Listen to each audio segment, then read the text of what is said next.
আমি নির্বাচিত হয়েছি, আমি দলের একজন কর্মী হিসাবে। আমাদের দেশ শহীদ জিয়াউর রহমান, দেশনেত্রী খালেদা জিয়া, তাকে কবর জিয়ারত করতে আসছি। আল্লাহ তাকে জান্নাতবাসী করুক, তাদেরকে গভীরভাবে আমি শ্রদ্ধা জানাই এবং পাশাপাশি জনাব তারেক রহমানকে ধন্যবাদ জানাই। তার দানের শীষের প্রতীককে আমি বিজয়ী করে তার হাতকে শক্তিশালী করার জন্য আমি আমার জনগণ বিজয় করেছে, তাদেরকেও ধন্যবাদ, কৃতজ্ঞতা জানাই।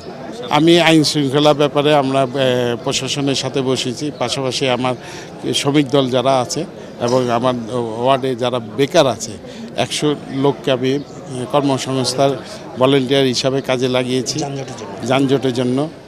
তারপরে আমি পয় নিষ্কাশনের জন্য সিটি কর্পোরেশনের জন্য কথা বলেছি, ওয়াসা ইঞ্জিনিয়ারের সাথে কথা বলেছি, কিভাবে কি করা যায় সেই চেষ্টা করছি।